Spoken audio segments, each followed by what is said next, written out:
Assalomu alaykum, hurmatli brifing qatnashchilari.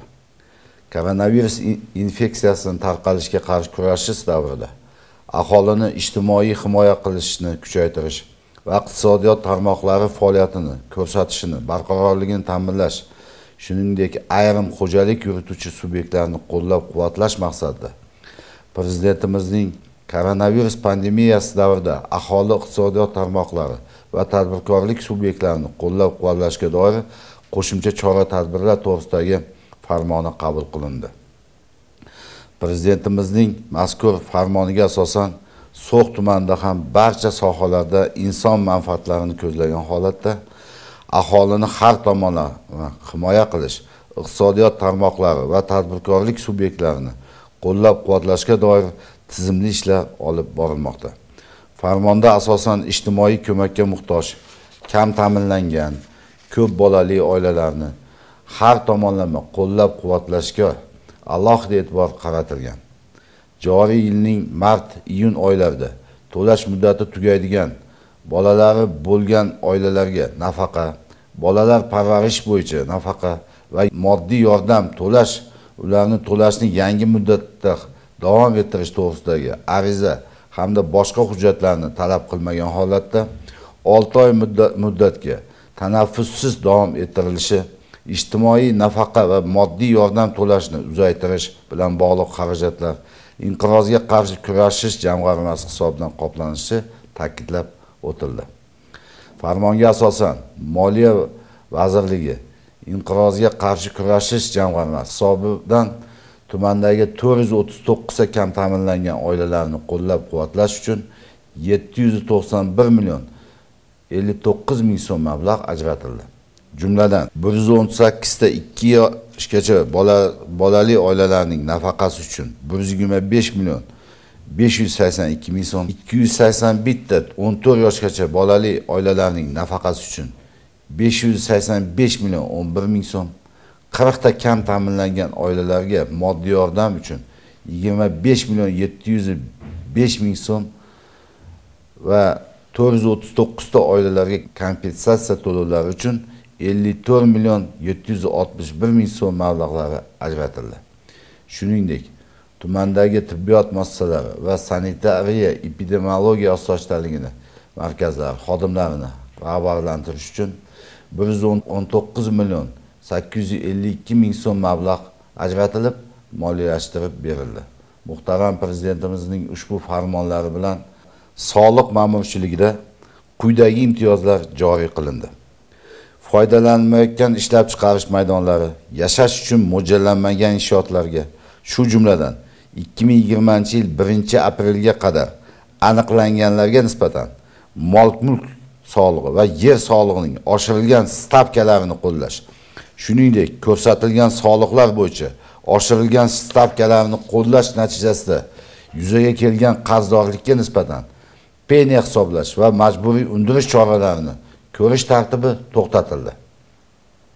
Farmonning 5-bandiga muvofiq karantin tadbirlari davrida o'z faoliyatini to'xtatishga majbur bo'lgan yakka tartibdagi tadbirkorlar uchun jismoniy shaxslardan olinadigan daromad solig'i qat'iy belgilangan summasini va ijtimoiy solig'ini hisoblash to'xtatildi. Bunda faoliyatini to'xtatganlik to'g'risida soliq to'lovchilarining shaxsiy kabineti orqali davlat soliq xizmati organlari xabardor qilinadi va davlat ro'yxatidan o'tkazilganlik to'g'risidagi guvohnomani topshirish talab etilmaydi.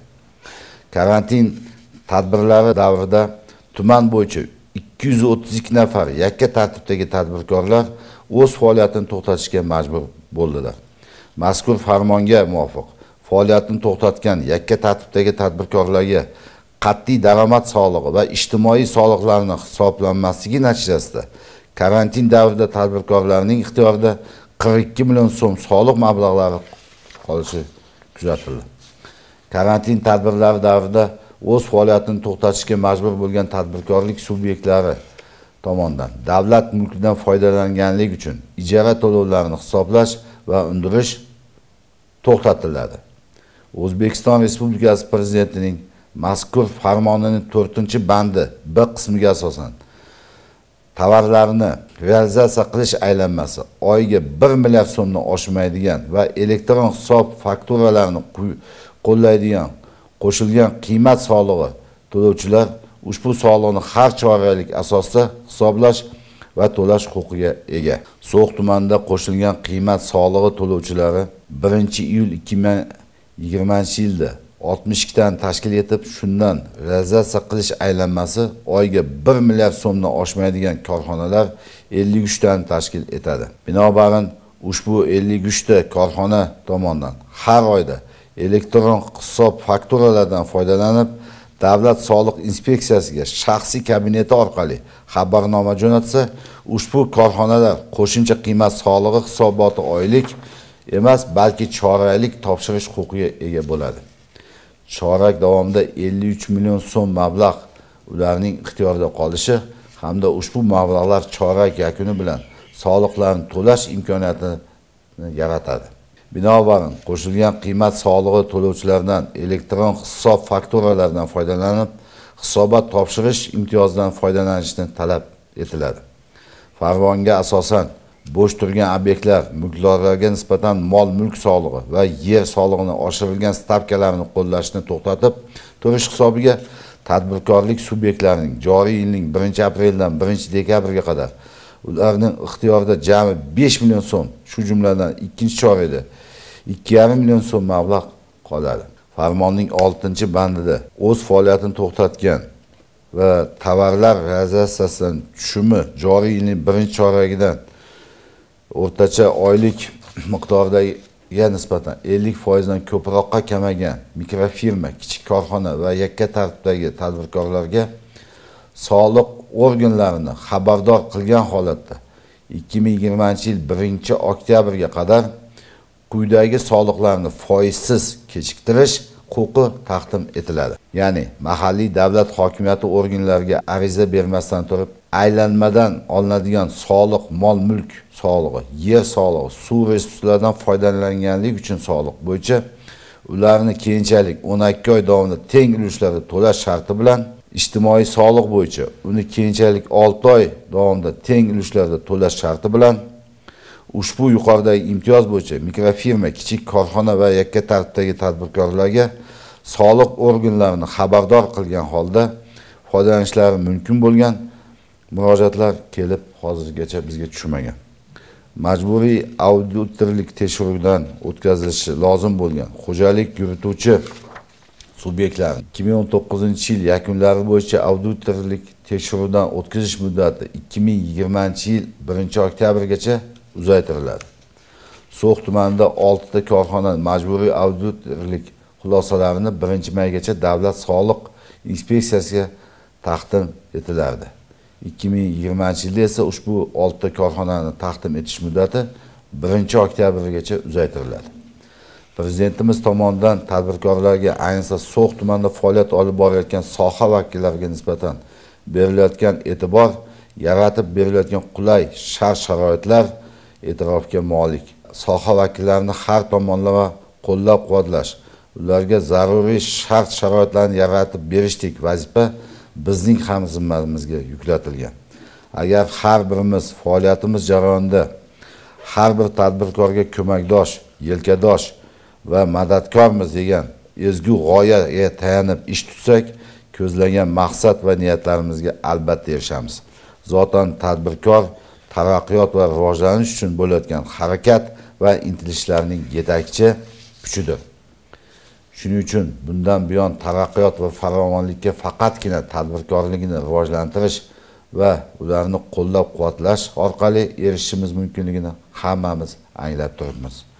Muhtaram Prezidentimizning mazkur farmoniga asosan nafaqat iqtisodiyot tarmoqlari, tadbirkorlik subyektlari, balki aholining keng qatlamiga ham zaruriy shart-sharoitlar va qulayliklar yaratilgan. Mazkur farmonning qabul qilinishi ayni sinovli kunlarni boshimizdan o'tkazayotgan pallada insoniylikning eng oliy namunasidir. Shu o'rinda yana bir muhim jihatni ta'kidlashni joiz deb bilaman. Koronavirus pandemiyasi Prezidentimizning bir qator qaror va farmonlarini qabul qildilar. Qabul qilingan barcha hujjatlar inson manfaatiga qaratilganligi bilan ham ahamiyatlidir. Koronavirus pandemiyasi davrida aholiga qulay shart-sharoit yaratish maqsadida tijorat banklari tomonidan moliyaviy qiyinchiliklarga duch kelgan yuridik va akka tartibdagi tadbirkorlarga kreditlar bo'yicha to'lovlarni 2020-yil 1-oktyabrga qadar muddatini uzaytirildi. Karantin paytida aholi va tadbirkorlarni qo'llab-quvvatlash maqsadida Xalq banki So'x filiali tomonidan 103 ta xonadonga va 5 ta tadbirkorga har bir oila tadbirkor davlat dasturi doirasida Markaziy bankning qayta moliyalashtirish stavkasi doirasida 15% ustma haq to'lash sharti bilan 2 milliard 999,4 million so'm kredit ajratildi. Har bir oila tadbirkor davlat dasturi doirasida oy boshidan 103 ta loyihaga 2 milliard 441 million so'm imtiyozli kreditlar ajratildi va 108 ta ishchi o'rin yaratildi. Hunarmandchilikni rivojlantirish maqsadida oy boshidan 4 ta loyihaga 158 million so'm kredit ajratildi va 8 ta ishchi o'rin yaratildi. Pandemiya davrida pensionerlarimizga qulay shart-sharoitlar yaratish maqsadida bir oyda 7,5 ming nafar fuqaroga jam bo'lib 4 milliard 499 million 975 ming so'm miqdorida o'z xonadonlariga karantin qoidalariga amal qilgan holatda sterillangan va paketlangan pullar tarqatildi va hozirgi kunda tarqatilmoqda.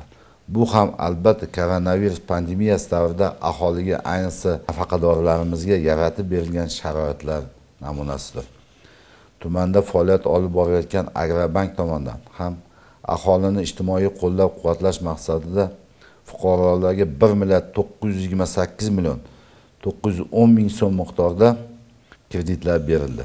Jumladan tikuvchilik uchun berilgan kreditlar 544 million 45 ming so'mni, chorvachilikni rivojlantirish uchun 859 million so'm, tadbirkorlikni rivojlantirish maqsadida qurilish materiali va eshik rom ishlab chiqarish uchun 181 million so'm, bog'dorchilik xo'jaligini rivojlantirish uchun 20 million so'm, xizmat ko'rsatish faoliyatini tashkil etish uchun 195 million so'm, oziq-ovqat mahsulotlarini ishlab chiqarish uchun 25 million so'm, shuningdek tovuqchilikni rivojlantirish uchun 5 milliondan ziyod kreditlar ajratib berildi. Albatta berilayotgan bunday e'tibor va rag'bat kam ta'minlangan oilalarni moddiy qo'llab-quvvatlash va kambag'alchilikni qisqartirishga omil bo'lib xizmat qiladi. Aholini bandligini ta'minlash, ayniqsa yoshlarni ish bilan ta'minlash kunning eng asosiy va dolzarb masalasi hisoblanadi. Tumanda bandlikka ko'maklashish markazi tomonidan 449 nafar ish bilan band bo'lmagan fuqarolarimizni bandligi ta'minlangan bo'lsa, kasbga o'qitishga jalb etilganlar soni 186 nafarni tashkil etadi. 84 nafar fuqarolarga ishsizlik nafaqalari tayinlangan va 3250 nafar fuqarolarimiz jamoatchilik ishlariga jalb etildi.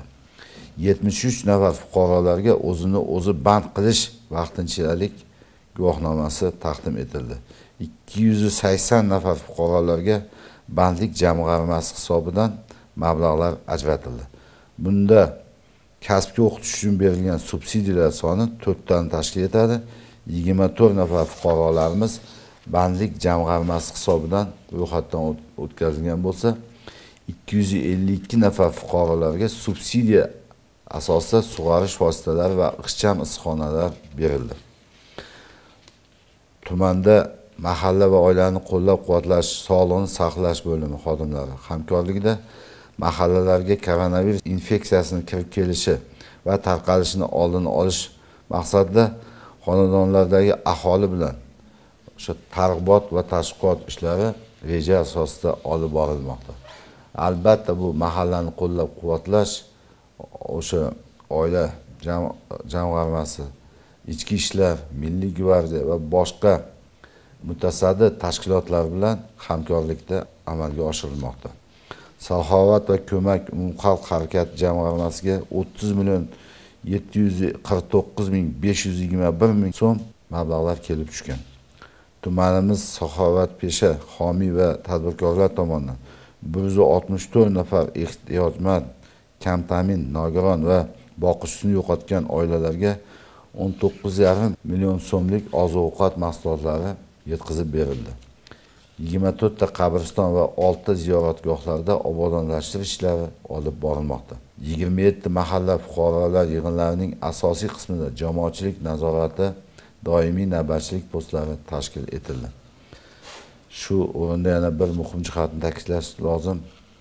Muhtaram prezidentimiz va respublika hukumati tomonidan So'x tumaniga berilgan o'sha juda katta e'tibor natijasida hozirgi kunda tumanimizda keng ko'lamli o'sha obodonlashtirish ishlari amalga oshirilmoqda. Jumladan shu kunlargacha o'sha uzoq muddat, uzoq yillardan beri to'planib qolgan aholi o'rtasidagi muammolarni bosqichma-bosqich hal qilish bo'yicha ishlar olib borilmoqda. Agar har birimiz bo'layotgan yangiliklarga xayrixoh bo'lib, oldimizga turgan muammolarni bir tani bir jon bo'lib, birgalikda o'sha bartaraf qilish choralarini ko'rsak, reja asosida ishlasak, men o'ylaymanki, o'sha ko'zlagan maqsadlarimizga yetamiz. Mana hozirgi kunda tumanimizda muhtaram prezidentimizning e'tiborlari va ko'maklari bilan juda katta obodonlashtirish ishlari amalga oshirilmoqda. Bunga hammamiz guvohmiz. Birgina koronavirus pandemiyasi davrida aholi, ayniqsa yoshlarni bandligini ta'minlash borasida juda ko'p ishlar amalga oshirilmoqda. Misol uchun, shu kungacha, shu bir oy ichida, ya'ni 1000 ga yaqin fuqarolarimizni bandligi ta'minlandi.